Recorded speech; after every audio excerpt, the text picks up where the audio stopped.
Videotape of an incident that took place less than 15 minutes ago at the Washington Hilton Hotel when shots were fired at President Reagan. Here you see the president coming out now. You just have to watch. I don't know whether we can hear this or not. There it is. Shots. God. These are the agents immediately diving after the assailant. There are 2 or 3 people down on the ground. We understand that one Secret Service agent, one, it may be another Washington policeman who was injured. Well, not to give away the punchline, but that's this week's show. I was scrolling across X recently, and I had a question. What's the first news story you remember? And that's it. Somebody taking a shot at our president. It was big. I was young. It was a core memory for Gen X. And we're going to remember those days with a good buddy, Jason Dean. But not before Rob Price plays us in.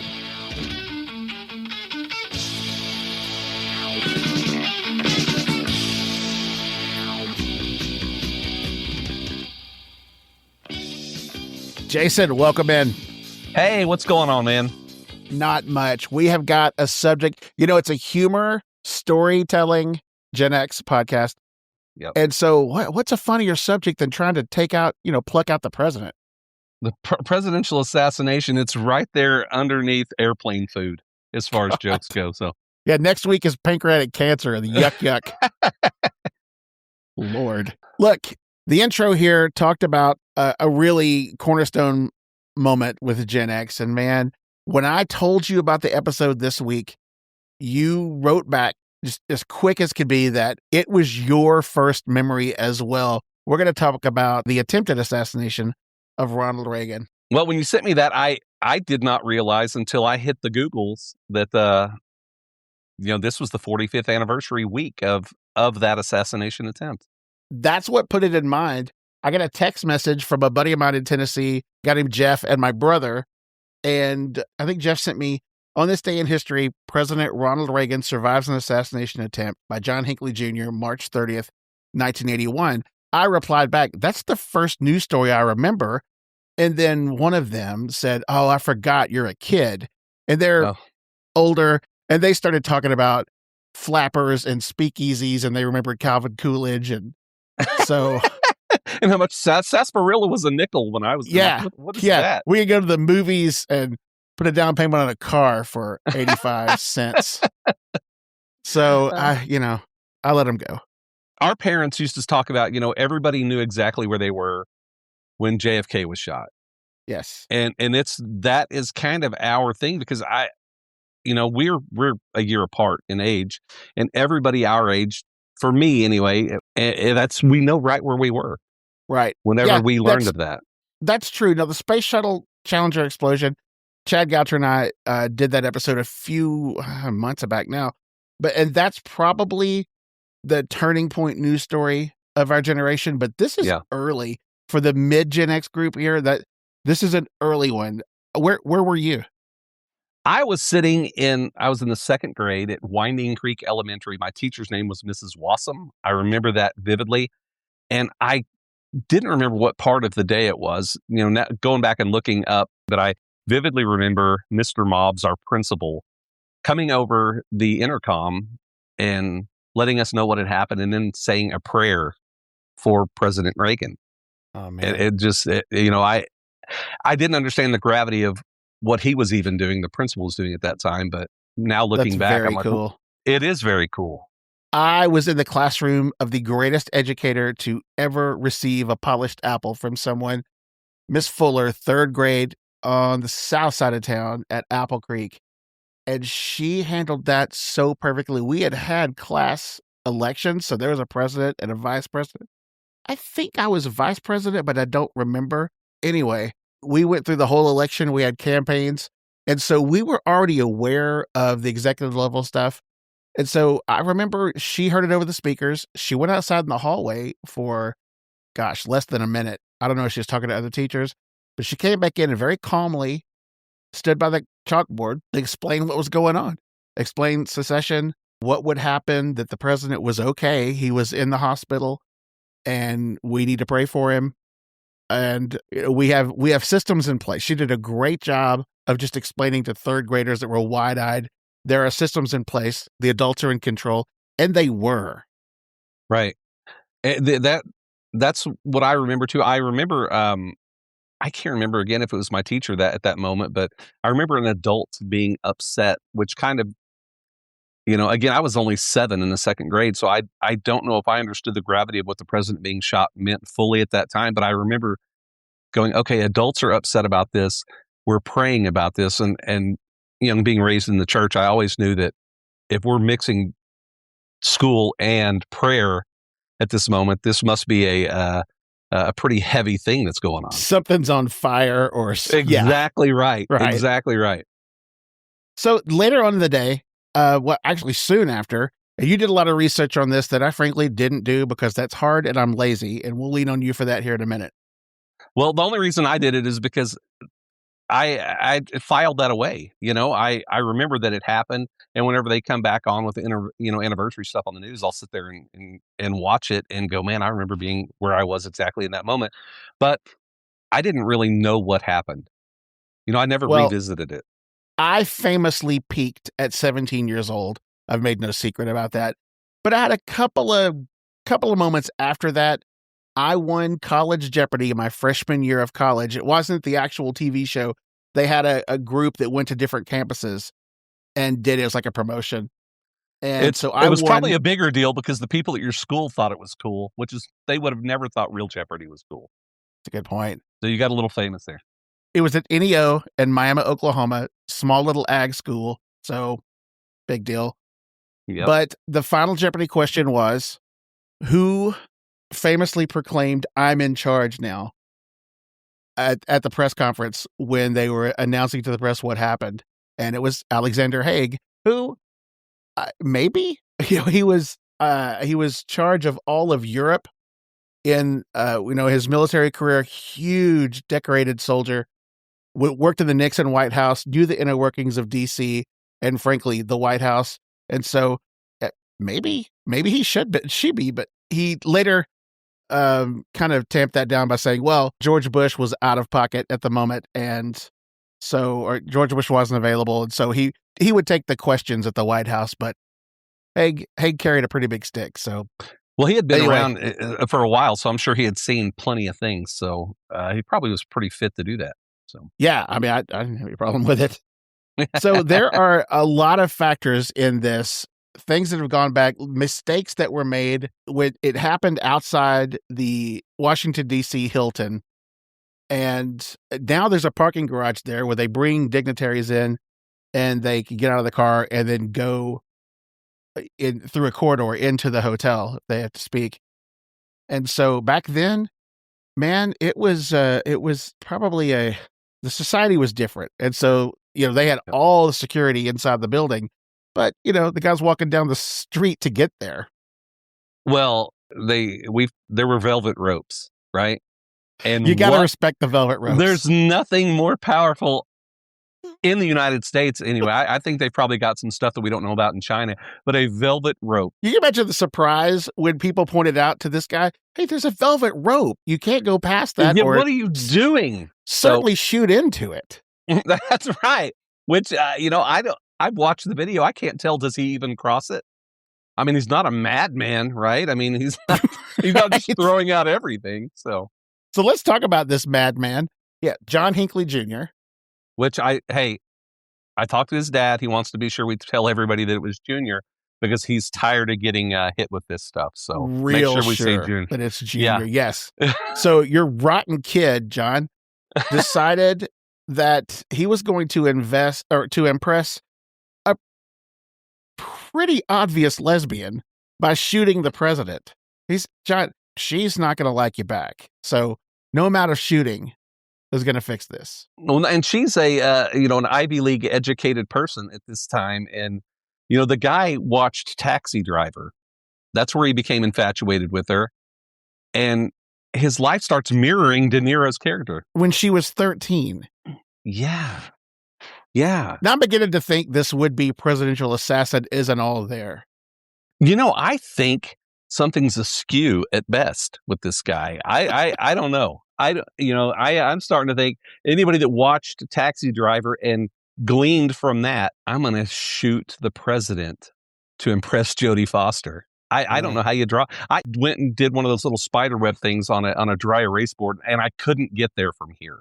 So I couldn't make the connection. So he was impressed by Taxi Driver. Well, Yeah. I mean, it could have been the Mary Tyler Moore Show. He could have been driving up to Minneapolis to cause havoc. If you're going to get swayed by media. I watched an interview with this guy. He was let out in 2022 without any restrictions at all. No continuing health care, no continuing psychiatric evaluations, which I guess is, 43 years after the fact at that point. But the interview I watched with him was incredible because he's an artist now. He can't sell his art. He was upset. He's a musician, and nobody will book a gig. He'll rent a place to book, and then a week or two before he's set to play, they call and cancel on him because some 23-year-old intern finally Googles something that, oh my gosh, this guy's a nut job. So he just let him sing. Charlie Manson was a songwriter. David Koresh. Just let these guys sing. That's exactly right. Everybody wants to be a rock star. That's the deal. And let them sing, and maybe they'll be distracted. Exactly. They're all frustrated artists. And Hitler, right? Wasn't he actually a painter that kicked out of art school because he's kind of bad at that? So he'll show them. Let's let them go. Let them do their thing. Yeah. So it's it was really interesting I was shocked that he was out, honestly. And after listening to his interview, I'm not sure that's a great idea. Wait a minute. You don't think the would-be assassin of a U.S. president being released is a good idea? I know. This just in. I've made some bad decisions, but I think if I was on the parole board or whatever it is that day, I'd just go, I think we want to hold on to this one for just a minute. I've got a buddy. Well, he's not really a buddy. He's I guess he is. He's a writing partner. He's just about to find out. He's going to find out on this podcast that he's not a buddy. I'm sorry, sir. I think he knows that he's better than me, and he probably appreciated me fixing that buddy thing. So he writes with my brother, and he's got a really cool podcast that they have through Tin Man Ministries. And again, we're not overlapping here. None of the slackjaws that listen to this show are listening to Tin Man, or the other way around. And so he was a Yale student at the time. Wow. And so he had mentioned that to me before, that he remembered the campus essentially was on lockdown, and they went and got her out of class and sequestered her for a while to make sure there weren't an army of crazies trying to impress her. Well, what's wild about that is I read that what the actual plan that morning was for him to take a bus over to New Haven and die in a hail of gunfire after some murder-suicide type thing. But while he sat down to eat a hearty breakfast like you need before you go do something insane, he bought the paper that morning, sit down, flipped it open. On page 4 was the president's itinerary for the day. And he said, hey, the president's going to be at the Hilton. And he wasn't going to do it. He was just going to say, I'm going to see how close I can get. I'm going to take my gun just in case, but I'm going to see how close I can get to the president. So crazy. I guess crazy. To me, crazy is like chopping off a finger to freeze it to see if it'll keep it, so it can grow into a clone if you need extra parts or something. Yeah. I've almost done stuff before. Like when we were kids, I would build a ramp and then I'd step back and look at it and go, well, this isn't going to work. This guy needed better friends, or he needed to step back and go, this isn't going to work. This comes off as needy. Am I doing too much? If he had just waited, there would have been Instagram where she would have been tweeting what she had for breakfast and where she was going for lunch and who she's meeting and where she shops, because there's no secrets anymore anywhere. No. So he could have wound up in the same room with her one day somehow. Look, I'm not giving him ideas. Like, Hank, lay low. Well, the problem is he sets the bar too high. If you have to kill the president for the first girlfriend, I mean, what's the second one going to expect? The Pope. I guess. I don't know if he's got the Gitas for that. I don't know. So let me set the stage for those who have forgotten the time or what's going on. The TV show The Greatest American Hero. Do you remember that? I do, believe it or not. Its superpower is that it lasted 20 minutes, but yet several generations of Americans can still sing the song and remember the outfit. I don't know how it made such an image in people's mind, and it didn't last. But they aired the first episode, and it was a hit. The second episode, he somehow had a different last name. The first episode, he was called Hinckley. That was his last name. And they changed it, I think, to Hinkle. And then several months later, they changed it back like nobody would notice. And like, so that name was... That's probably a good idea. I mean, we probably all remember it because we had 3 channels at that time, right? I mean... That's a good point.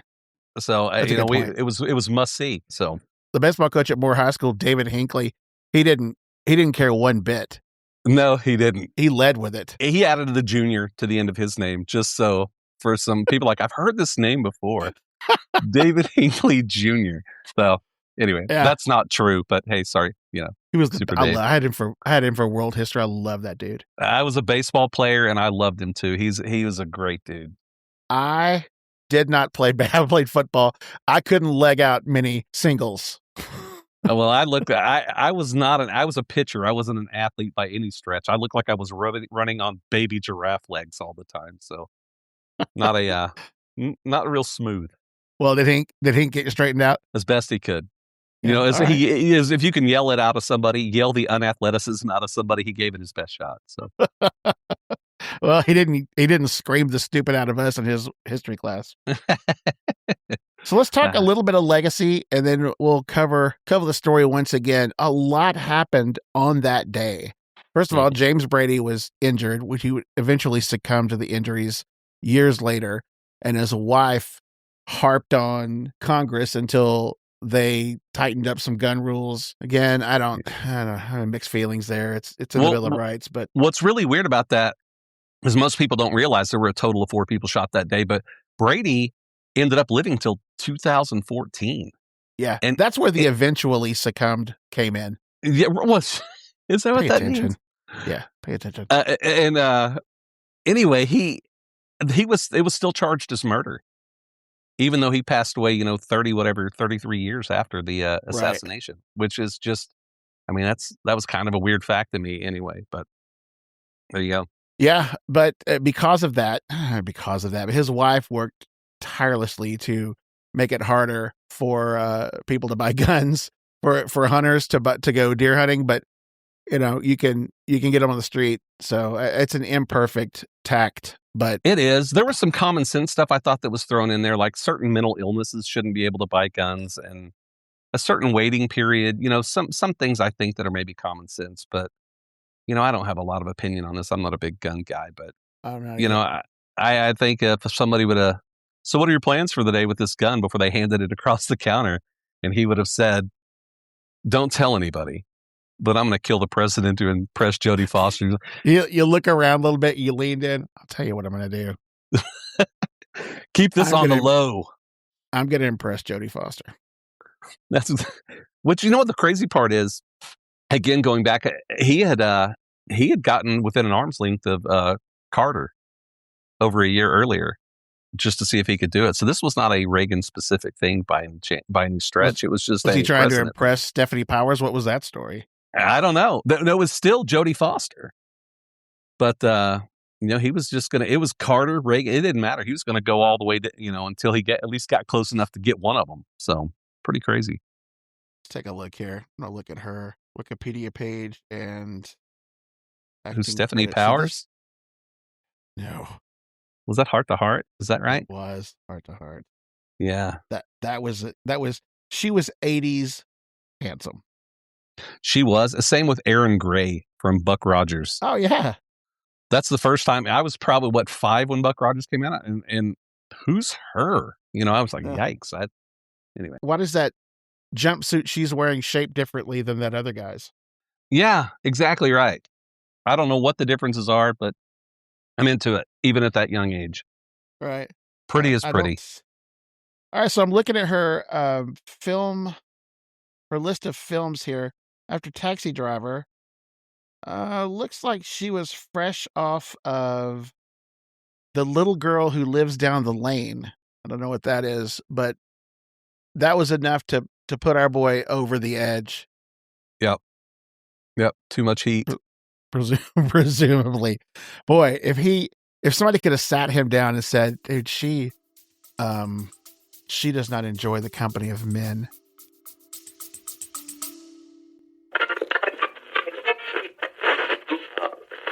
Hey, if you grew up before everybody carried tiny video cameras in their pockets, chances are your best memories are sitting on a VHS tape somewhere. Birthday parties, backyard wiffle ball, maybe even that first camcorder Christmas morning.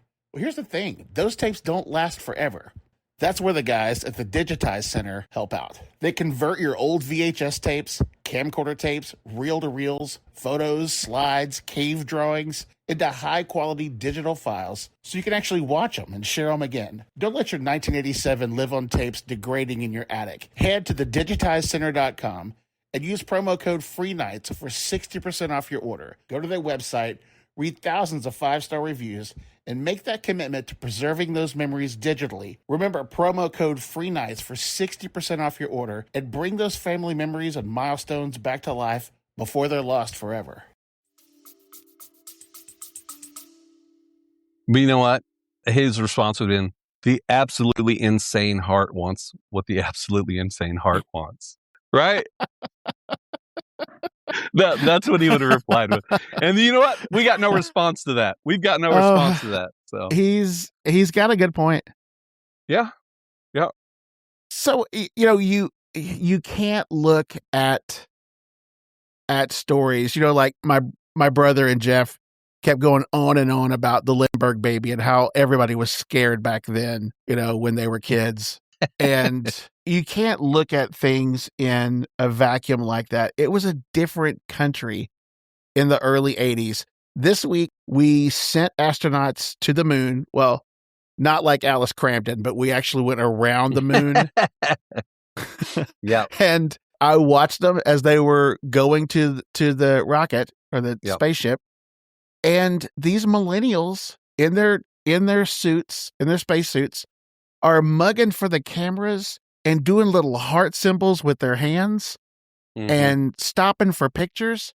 And I just kept thinking of Alan Shepard and Armstrong and like how they walked out there with their flat tops and looked around like they, owned the place, shook hands solemnly, smiled at the cameras and it's just a different world. They were cowboys. Yes. You know what I mean? They were above it. They were absolutely cowboys. And, so was our boy Ronnie Reagan. Yeah. No doubt. It was just, you didn't know everything about everybody. Our information age, we see how the sausage is made now. I never wanted to know any of that stuff. Just keep us free. Right. Yeah. It's a different era. So, hey, let's hit on the actual. So let's go back to that day and talk about the appalling lack of security from the Secret Service. But again, man, that is not long. JFK looked like it was going to be a one-off. That was a weird deal. They were parading him around on a pedestal in the back of a convertible, wide open. Yeah, just Duncan the Clown at the fair. Right. Maybe I could have made it more dignified, sort of. Yeah, but you're right though. They didn't. And I listened to some of the interviews with some of the Secret Service guys that, it wasn't just JFK in the 60s. They had a rash of political violence and assassinations. I mean, it was, George Wallace and another Kennedy and JFK. And it was just political violence was everywhere. And, evidence, one of the guys said, if you will go back and watch the JFK tape, the guy just keeps driving straight. Like, I guess we're finishing this parade. There was he was more of a driver and less of a Secret Service agent. Yeah. So. Yeah, that's wild. So I guess back then that was his job, to drive the president. And then my job's not just to drive; it's to get snacks and find a good, That's exactly right. I've got to find a Buc-ee's. I went back and watched the videos, which everybody's seen a million times. And there were two, the AP photographer was there, and the White House photographer was there. So you get to see a lot of what happened, exactly what happened. And, Hinckley pulls up and fires 6 shots.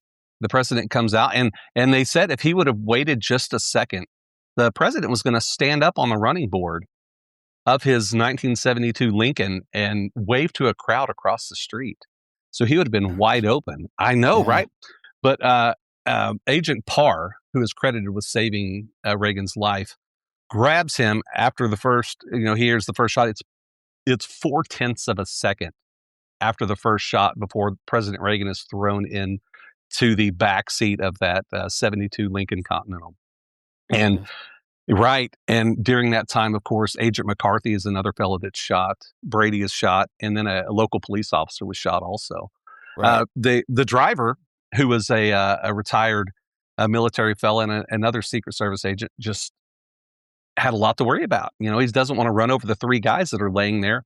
So he takes off. Reagan and the agent run their hands all over, through the hair and under the jacket to make sure. And he says the famous words, do you remember what Ronald Reagan's code name was over the radio? Yeah, Rawhide. Rawhide. He goes and he says, Rawhide is okay. This is 2:27 in the afternoon. And so they start going. Well, he's kind of, notices that, Reagan's kind of slumping over, and he says, it feels like somebody hit me with a hammer. Well, the agent says, I thought it was because I threw him in. When I threw him in, the most Gen X thing ever happened.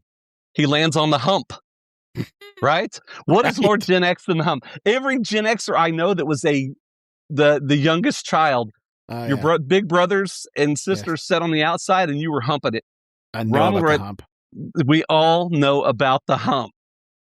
And so he sets him up. He thought he maybe knocked the wind out, and then they could see a little bit of like a frothy, bloody substance coming out of Reagan's mouth. So he has to make the decision. Do we go to the White House or do we go to the hospital? And he made the decision to go straight to George Washington Hospital. Yeah, thank goodness. Right. I don't think anybody knew, and they still didn't know what had happened. They thought he was having some other type of a heart episode or lung episode. Maybe they had punctured a lung throwing him in there. So pretty crazy.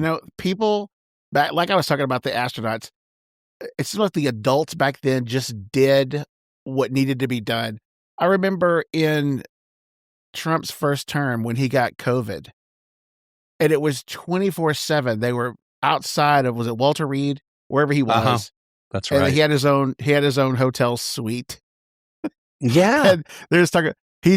He conquered COVID, and like even like the left leaning media were like, well, he should have had a shot or whatever, blah blah. That everybody had their angle about, was it good or is it bad? And then there's some outlets that made him look like superhuman, and some outlets made him look like a dolt for not taking the shots or whatever. And so, there is no need for an agenda. Let's get our president fixed and back in the Oval, and let's fight later. Yeah. And what's great about it is they pull up to that hospital, and he tells everybody, he's fading fast. He's like, we've got to get the president in there, get a gurney out here. So the agents pull up, they throw open the back door, and 2 agents try to grab him, and he pushes them back. And then he stands up, straightens his jacket and his pants, and starts walking into the hospital. Rawhide. That's not a name you give yourself.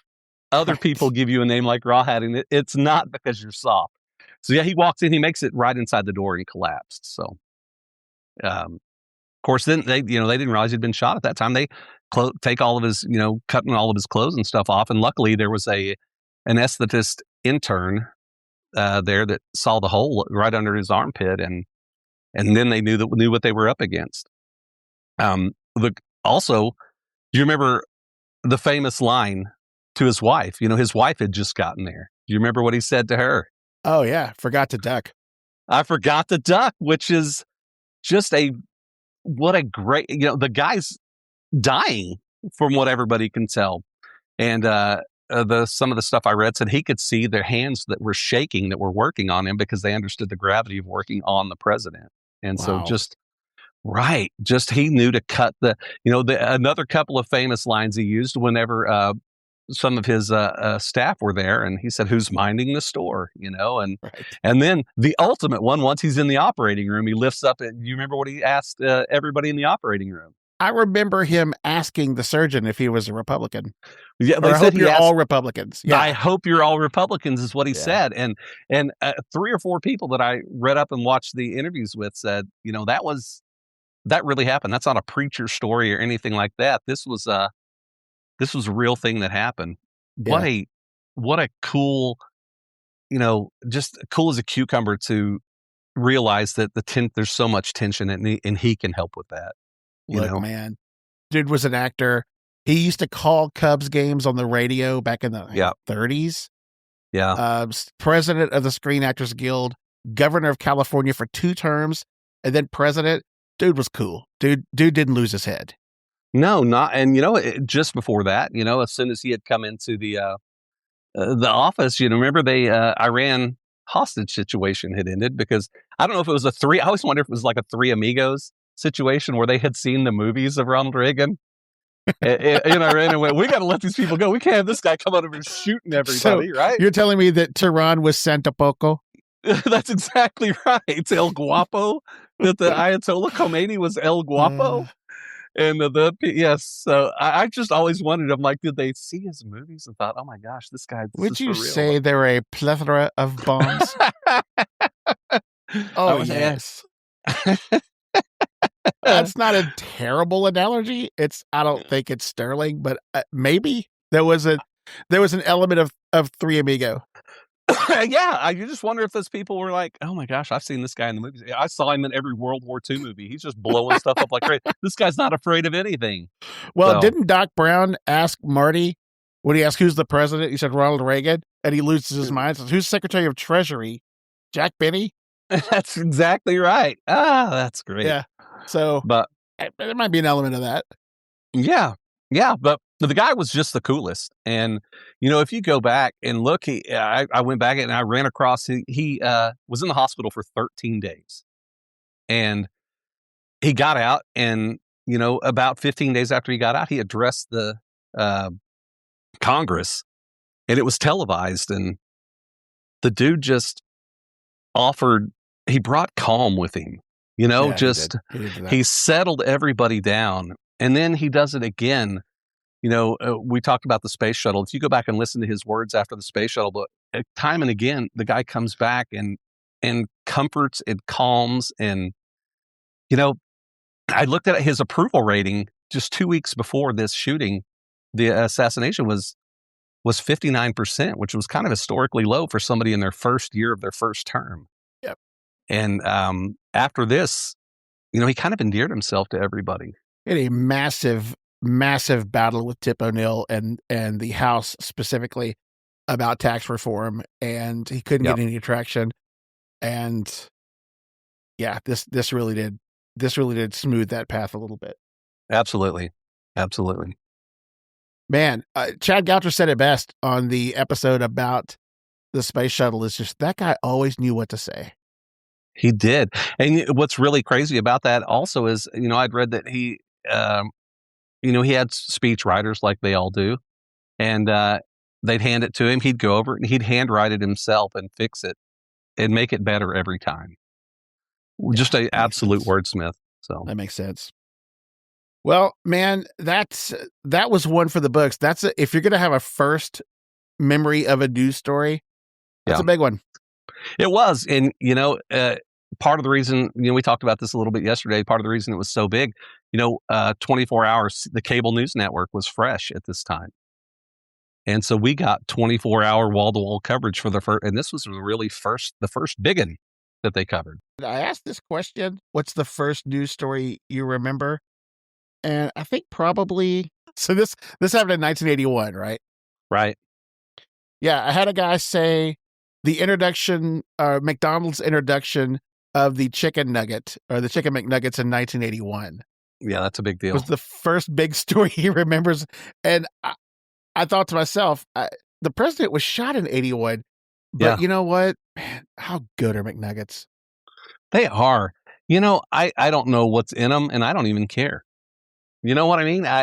We live longer than we ever have, and that's happened since McNuggets came on, Yeah. right? So the human being, in the United States, people have never lived longer. And is it a coincidence that McNuggets have come out? I don't know.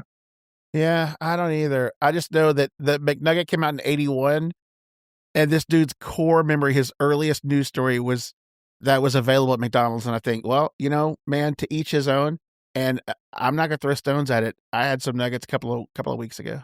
Yeah, right. And my kids, they're ketchup shovels over here. I'm like, how are you going to eat your ketchup? Would you like a spoon or a McNugget? Because it's just all about the ketchup. Ladle. All right, so here, look, man, it's a single day. It was a Yep. ripple through time. It shaped laws, years later, memories, TV scripts, Yep. classrooms. It literally changed the way buildings were designed, how hmm the Secret Service takes care of our presidents. I'm grateful for that. We still respect the velvet rope. You know what I mean? Those haven't changed. I went to the movie. We go to the movie theater, and I just walk right between all those. So we've still stuck a little bit of those, kept with some of those Yeah, protocols, but it's changed almost everything. I learned that there were no metal detectors in the White House before this. that Isn't that that seems crazy? lazy. That seems really like you're almost like you're trying to make something happen, right? Like you're taunting people, but I don't know. Yeah, you got the Marine at the door, kind of motioning with his eyes. Yeah, you can go right on in there. Yeah, you can try to sneak it in if you want. I don't know. That is no good. All right, Jason, thanks so much for the trip down memory lane. Maybe, like I said, maybe something equally as charming next week as the attempted Exactly right. assassination. Another uplifting. Yeah, come here to get all your uplifting and how crazy our youth was, and maybe why we're so jaded. So Yeah. Yeah, wait, maybe we can do an entire episode over Jessica in the well, a baby that fell in a well. Can we do 30 minutes on a baby that fell in a hole? I'll tell you what, it ran that news cycle for 72 hours. So if they can do it, we can milk a little bit of that. So That's a great point. All right, dude, get out of here. Thank you so much. behave yourself, brother. Yes, sir. I don't see her. Hang on. Oh, please. Anyone? Wait a minute. Are you really on Stephanie Powers? No. Oh, I'm I not. was about to say, what is happening here? This is one of the all time greatest. Taking a tributary. We're on offshoot. I wanted to be on Stephanie Powers.